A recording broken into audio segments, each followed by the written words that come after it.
Hello, hello, and welcome to Self-Care is Sexy. My name is Chris, and I'll be your host. We're a podcast that's here to generate and share self-care ideas with each other. Last episode was a tutorial on how to create your favorite self versus living your best life, where I ask you to make a small shift in your language that can really change your mindset when it comes to achieving and striving for the ultimate goal, which doesn't exist, by the way. I want to give you a quick preview of what to expect from today's show. Today, I am bringing you an incredible interview that I did a couple of months back with Sione Fa. He's a contestant from The Biggest Loser. And man, this interview, he dispenses some incredible down-to-earth wisdom, and I'm so excited to share this with you. He's a trainer, a motivational speaker, a business owner, a father, and just amazing all-around guy. In this interview, we talk about goal setting, how to get through loss, some time management skills, definitely touched on mental health, and we even talk about avoiding crazy tactics to reach the goals you're trying to achieve. Here is my interview with Sione Fa. First of all, let me just start by saying thank you so much for being so willing to just talk to some rando stranger about self-care. Kind of blew my mind when you said yes. I was like, oh shit, really? Yay, great. I weighed over 300 and some odd pounds when Biggest Loser came out. I mean, I was so heavy that the Weight Watchers scale could not weigh me. And when that show came out, I had such a personal attachment. You know, that was back when, remember when TV was like on a specific time, on a specific day? Oh, yeah. And I came in, you know, I was coming up poor. So it's not like I had, you know, the ability to record it or anything like that. And I remember that was the first time that I connected with something that was consistent. And so, you know, it had a really big personal impact on me. And like yourself, I lost over 100 pounds. I started around the same time as you in that episode and that season.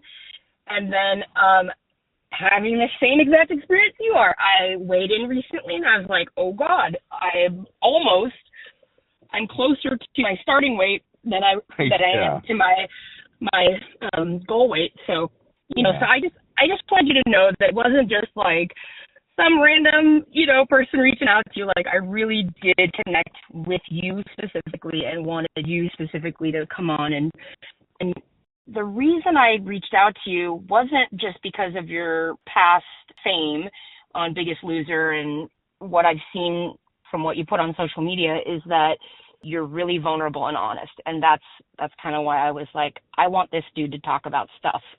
So when you message me saying, hey, I do a podcast, you know, of course, everybody does it. If they say they don't, they're liars. They go into the profile and check out these people, like, is this a psycho or what kind of person is this? And the first thing I saw of yours was Pearl Jam. And I was like, oh, we're good. Let's do this. Right on. I love it. Yeah, so my name is Sione Fa for those who don't know me. And like you mentioned, I was on Biggest Loser, season 7. I don't know if you can believe this, but it's been 15 years. It's crazy. Different lifetime ago. Oh, yeah. It feels like yesterday, but it also feels, like you said, a lifetime ago. It's the weirdest thing. I mean, I think I barely turned 30 when the finale aired. I mean, it's just crazy how fast life goes. I mean, since Biggest Loser. And like you said, I'm a business owner now. About 5.5 years ago, I went back to landscaping. If you did watch my season, whenever show your names at the bottom, when they show us on the TV, it'll tell us what our occupation is, and it always say Sione Fa Blue Team Landscaper. So I actually went back to, I did go back to landscaping. I run a couple crews out here in St. George, Utah. So that's me right now. 12 years ago, The Biggest Loser actually partnered with a fitness resort in southern Utah. They became The Biggest Loser Resort, and they had a couple locations in 2011, I was hired by them to then represent that brand and worked for The Biggest Loser Resort for, about 4 years. I loved it there. I loved the owners out at the resort. Just had a lot of fun. We met a lot of people. I met a lot of people from all the way around the world. I got to share a little bit more about my story and learn about theirs. But I did leave that resort. It was time to move on. And but my family and I, we did stay in southern Utah, and we're here now. So I mean, now we've got 12 years in St. George. So I think it's interesting, and I don't want to make the whole call about your time on Biggest Loser, because I recognize, like I said, it's been 15 years ago, man, and you're probably a totally different guy. But I did notice that it seemed like to me, just as somebody who watched the show and was a huge fan and used it as motivation to get healthy, it did seem like that show was pretty extreme. And I would imagine that the come down, even working at the ranch and being a part of that, there had to have been some really big life shifts, right? Like you're taken out of your total day-to-day routine and put in this very secure environment. It seems a little difficult and a little unrealistic in the real world to obtain that same success out here. Yeah. No, yeah, for sure. Yeah, of course. You know what's funny? I'll tell you one thing. When we're filming the show, we're always about 3 months behind. So whatever current episode is playing that week, it's really about 3 months ago. So a lot of us if you're watching the episode where one of us gets eliminated, well, we've been home for 2 to 3 months. So it's kind of a fun thing to watch. But I remember I was going to the gym. We hadn't filmed the finale yet because the finale actually is live. And I remember walking into a gym and they're like, hey, someone goes, hey, you're Sione from Biggest Loser. And I'm like, yeah. And they're like, oh, you look great. Yeah. Because, what they see on TV, obviously we've lost more weight in real time. The lady said something to me that really kind of pissed me off, but also made me, I had to think about it for a while. But she said, oh, I've lost 80 pounds, but, I did it on my own, though. Ooh. Yeah. That would piss me off. Dude, I was like, I just looked at her and I smiled and I was like, oh, that's great. And I walked away going like, this is, Well, I can imagine now, well after the fact, I'm sure you still get recognized as being from the show. Yeah, what's funny is I do, and obviously it's not as much as it was, but I would say for a good 5-6 years after the show, it was constant. It was like almost once a day, or now, I wouldn't say it's especially in the little town I live in now, everybody who has seen the show, that I've pretty much already met, so I'll see them and just wave. There's a lot of people actually in this town that I know them and they're my friends because at one point or another came up to me and said, hey, you're Sione from Biggest Loser. Nice to meet you. And then now I see them every day, and now it's just a normal, and even my kids will be like, well, how do you know them? I'm like, well, they used to watch Biggest Loser. And they're like, what? That's the weirdest thing I've heard, Dad. And so, to go back to that point on that controlled environment, even though that comment pissed me off, when I really look at it, yeah, I did have help. The workouts were me. I was the one preparing my food on the show. I was the one trying to achieve that goal. So yes, I did it on my own too, but I had a lot of help. And being in that controlled environment definitely helps you lose that weight a lot faster so that you stay on track, because everybody knows that when we're trying to reach a goal, the longer it takes for us to get there and the slower the progress, that's usually when most of us quit, because we're not seeing the progress we want. So if you were to compare that to regular everyday life to the show, yeah, we saw huge progress within a week or two. So yeah, it was we did have a little bit of an advantage because we were helped that way to keep going with our goals. Do you find now that when you're setting goals and has that whole lesson stuck with you and helped you in whatever goal setting you're currently working on? Yeah, for sure.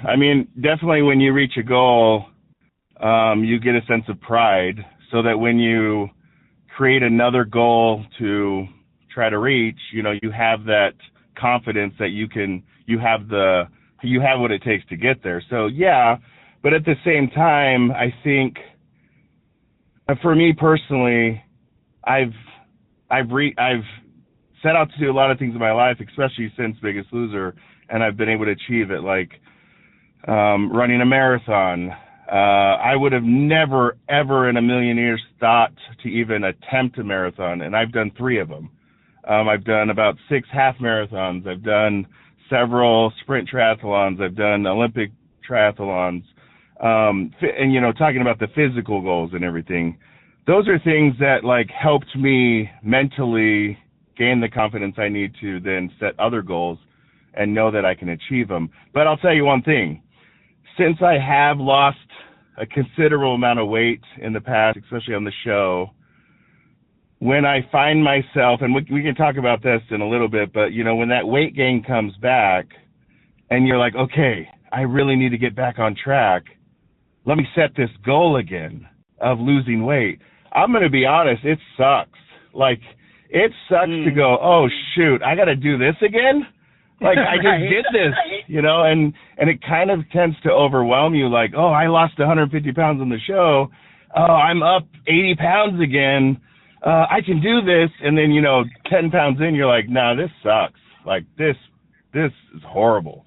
So, I mean, yes, I've gained confidence in achieving goals, but it kind of, like, me personally, and I don't know if there's anybody else out there listening that feels the same way I do, but it's like, it's almost overwhelming to have to do it again. And it's almost like you feel like a failure. Like, man, I got myself to this point again. Like, and then you almost want to give up. Yeah, but I do hear the solution in what you just shared, which is what I heard from you is that you just are smarter about the goal setting process or setting yourself up for the win. So, like, making the level ups that you're doing, because if you're competing with the Sione from, 15 years ago, yeah, that's insurmountable. That's a hard fucking task to achieve. But if you're just leveling up a little 1% from whatever you were doing last week or during the holidays or whatever, that's what I'm hearing from what you're saying, is just making your goals match more realistically where you're currently at. Yeah, no, for sure. I mean, on the show, most contestants gain a considerable amount of weight or even all of the weight back within the first year or two. Wow. I remember I didn't know that. Yeah, it's crazy. And I heard that actually from the doctor on the show, Dr. Hazenga. And I remember, for me, I'm very competitive. So when he said that to me, I was like, oh no, that's not going to be me.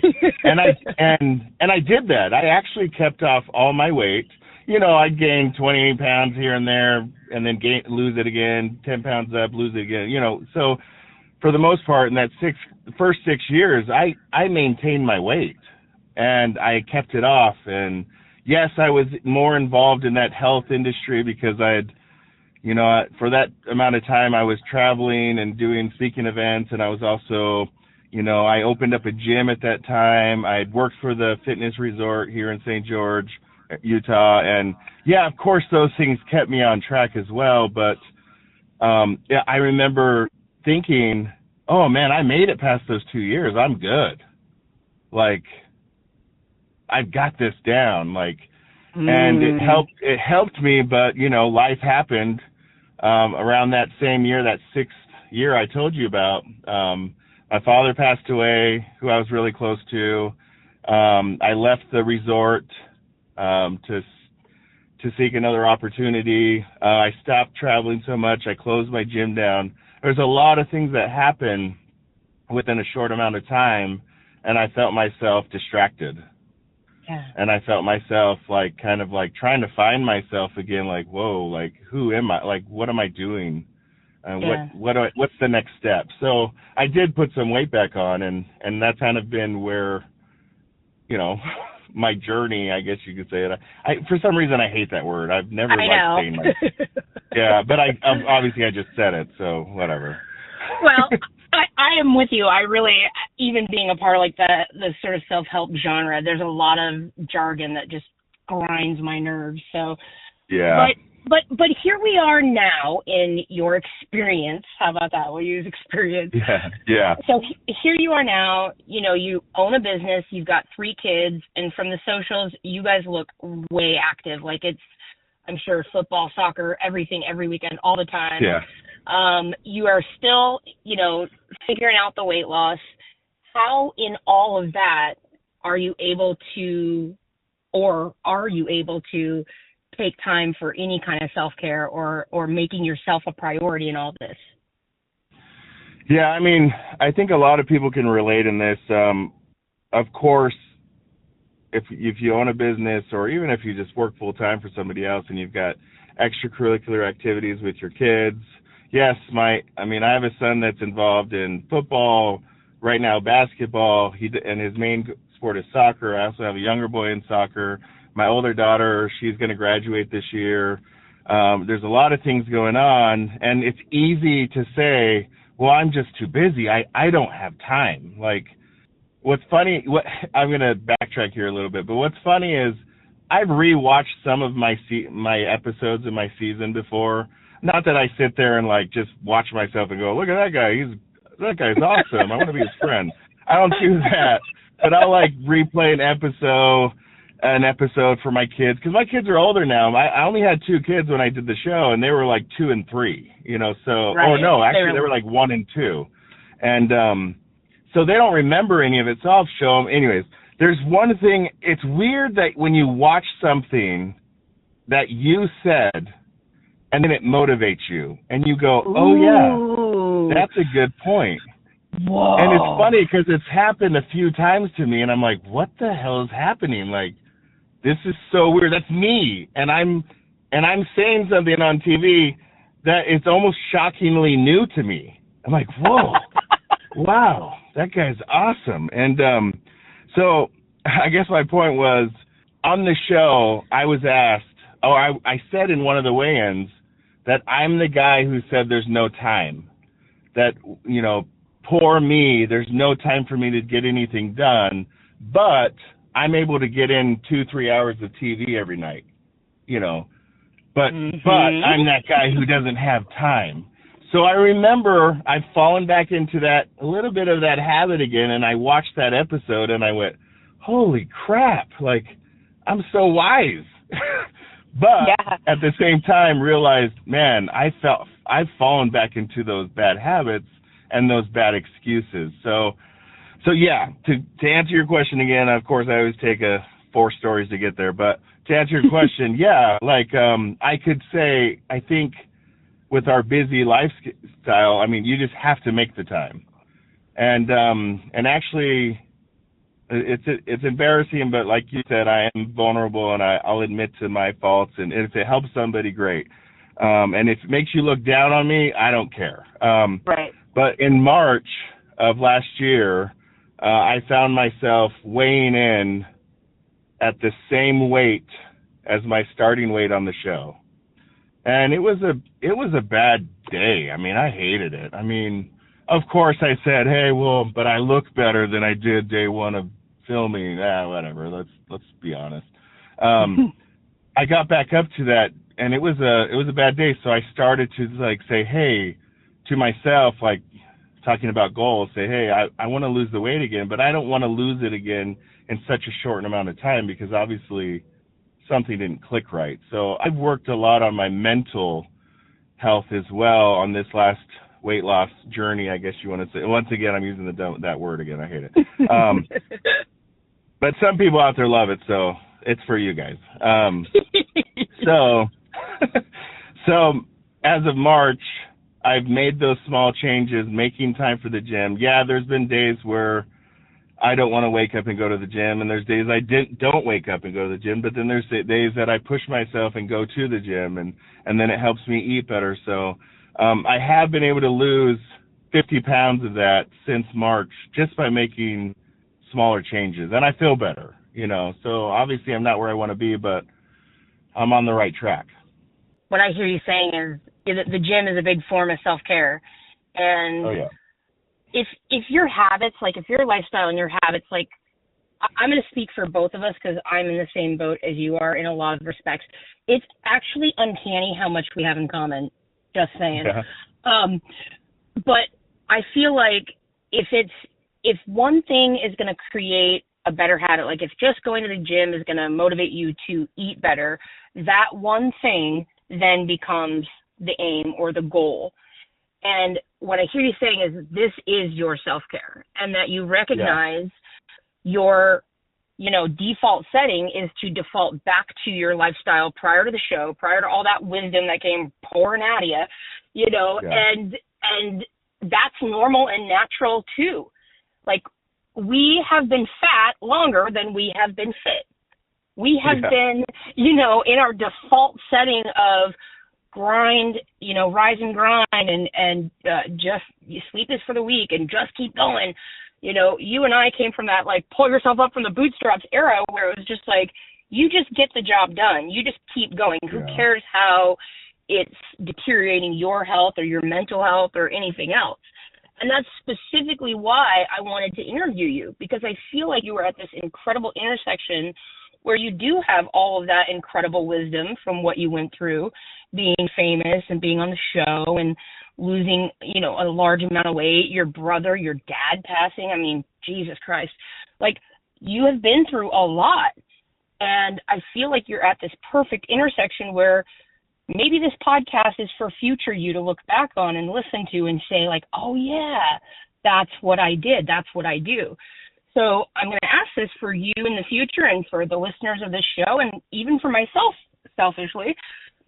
What can you do, or what can we do for self-care? So what do we do? Like, how do we take care of ourselves? Yeah, I mean, I have 1,000 textbook answers for that, but I don't want to use any of those because, like you said, from my experience, those don't always work. I love listening to, like, self-help books, mostly on audio. I'm not a big reader. I love to listen. The thing I would suggest, or I guess share with you all that helped me, is first of all, you got to want it. I mean, you have to want to change. If you want to change for, like, a particular event, like my best friend's getting married, or my daughter is having a party or we're having a family reunion, if that's your goal to get in shape or make yourself healthy, it is not going to work. You might look great because you might go to the sauna 5 nights a week before the stupid event because you're like, oh, well, I dropped water weight, I feel great, and you're starving to death. I mean, I'm saying that because I've done that before.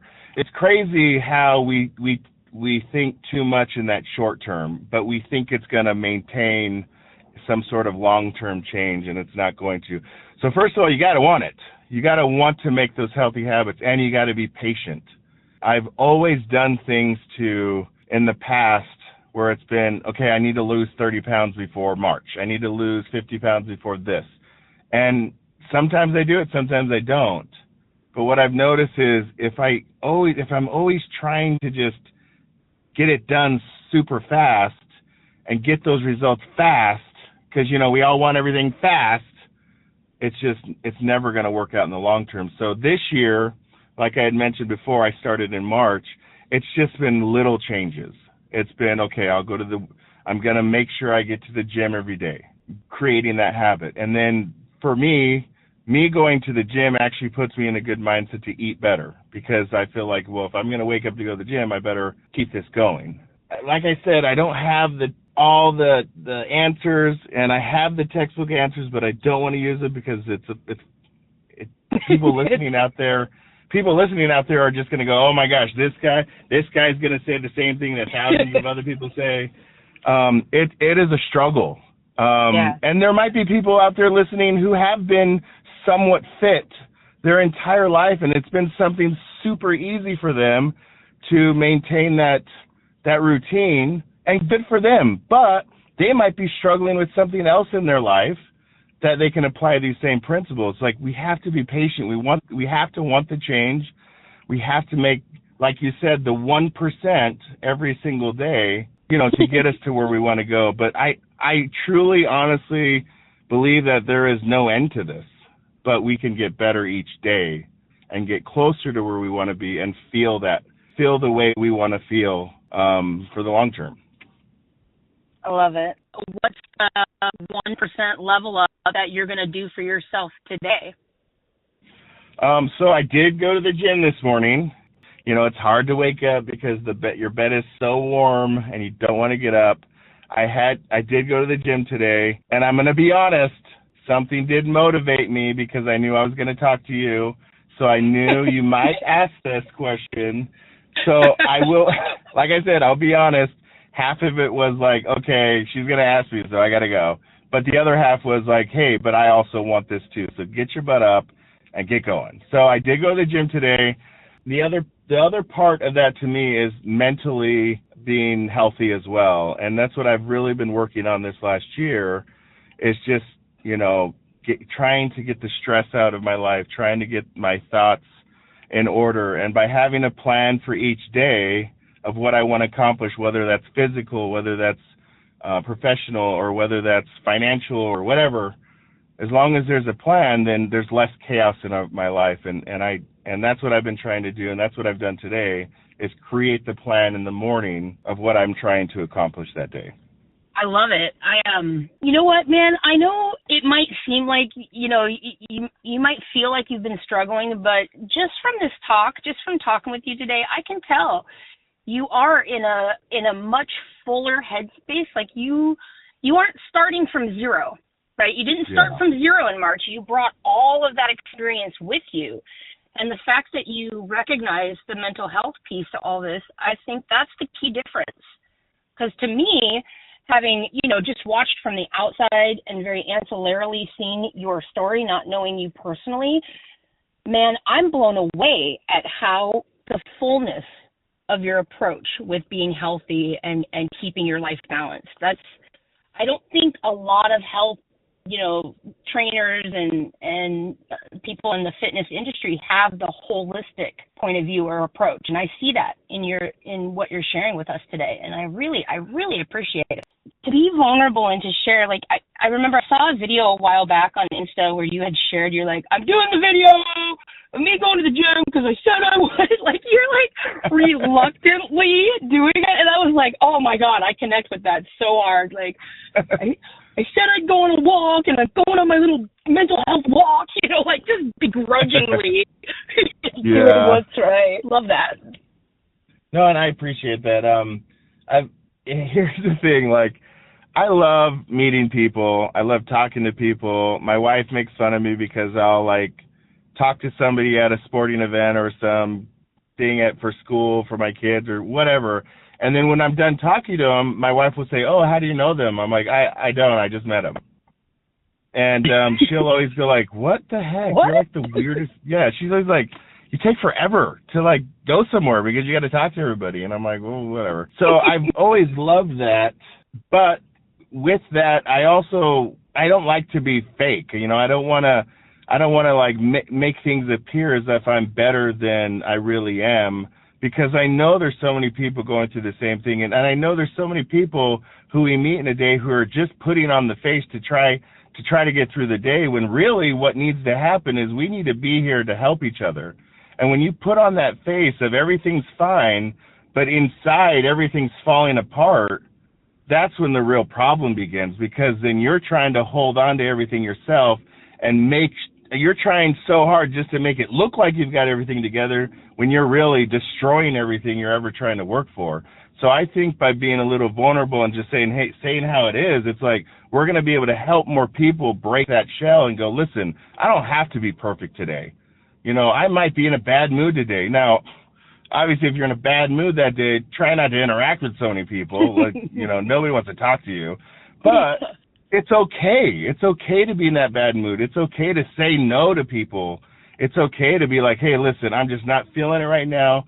Could we move this appointment tomorrow? Or could we schedule this another day? Yeah, great.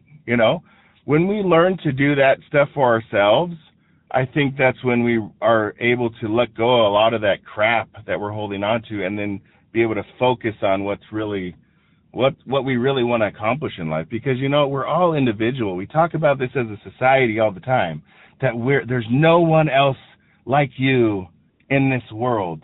But then, as a society, we're like, well, you need to fit this mold.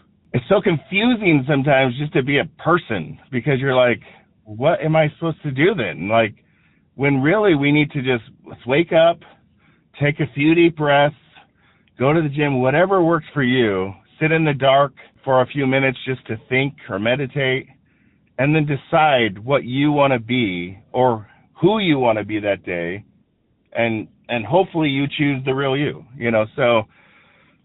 So that's my thing, is like, if I don't really want to do this, but I'm doing it because I know I need to do it, and you ask me while I'm doing it, well, I'm going to tell you, well, I got to do it because I'm fat, or I got to do it because it helps my day, it helps me make better decisions, it helps me to be happier. But you know what? I don't really want to do it, but I'm doing it. So I have learned a lot. I think as human beings, we're our own worst enemy. We're our harshest critic. And I know where I've fallen short. That's where I think it's good to talk to other people like you. Like, I'm glad you reached out to me so that we can all know that we're all in this together. And you know what? It's easier with help. It's it's almost impossible to do all this on our own. So let's reach out, let's get the help we need, and let's help each other. Two things that really stuck out to me with what you just said. One, I love that you have that ability to connect with anyone. That's a gift. That's talent from God right there, because not everybody has it. And the second thing that really stood out, that I'm so grateful that you pointed out, and I just want to make sure that listeners know, this is a dude, this is a guy saying this, that we need to have our authentic selves show up and be in front of people, even if we're a little bit messy and don't have our ducks in a row or have our shit together. Like, it is okay to just be where you're at. And I think that's the biggest thing that I've learned in randomly getting involved in this podcast and being a part of the self-care world, is that you really have to be yourself in order for this to work. So absolutely perfect. Or do you have any kind of upcoming stuff that you'd like to share with the audience about what you got going on?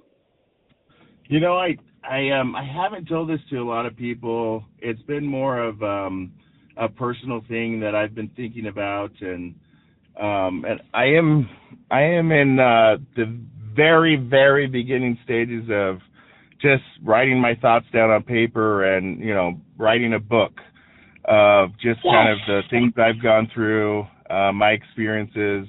Even some people close to me, family, friends that ever listen to this podcast, they're even going to go like, what? He's writing a book?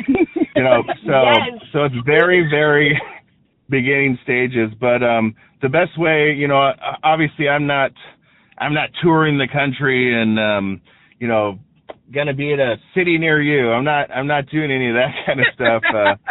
I'm just, like you said, I'm a normal dude. I tend to stay in one place a lot. I've got my family, my kids, and I'm trying to enjoy that time before they get older and just say, Dad, we don't need your money anymore, so forget it. Right. Which, by the way, I hear is never the case. No, never. So the best way just to get a hold of me is, according to my kids, Facebook is for old people, so I'm on Facebook a lot. I guess Instagram is for more young kids, and also Snapchat and all that, whatever. I have a Facebook page and I have an Instagram page. If you have any questions, I have random people text me all the time saying, hey, we saw you on the show. I'll try to respond if it's a quick question or something like that. So if someone wants to get a hold of me or look for updates on anything coming up, just look for me. My first name is Sione, Sione, last name Fa, 2 letters. Well, Foxtrot Alpha. It's really easy to find me. Facebook and Instagram. That would be the best way. And message me on one of those social media platforms. That's just how I like to do it. That's awesome. But I can't thank you enough. I really appreciate it. Okay. All right. We'll see you. Thanks, man. Oh my gosh, what a great interview. I'm so glad to share Sione and all of his incredible wisdom and knowledge with y'all. He's just got such a great personality, and I'm honored to have gotten an opportunity to interview him. And if you don't know this, I literally just reached out to him, and he was so gracious and incredible and has been just so amazing to work with. This was definitely one of my biggest dreams when I first started this podcast, was to interview people that I really looked up to celebrities that I found important, who had a great message to share. And man, what a great message that he shared with us today. So thank you so much for joining me. That's it for this week. Thank you so much for joining me. If you have a story you'd like to share and you want to be on the show, please email me. It's Chris, Kris, at selfcareissexy.com. We've got some really great content coming your way, so stay tuned. And remember that self-care is sexy. We're giving you permission to put yourself first.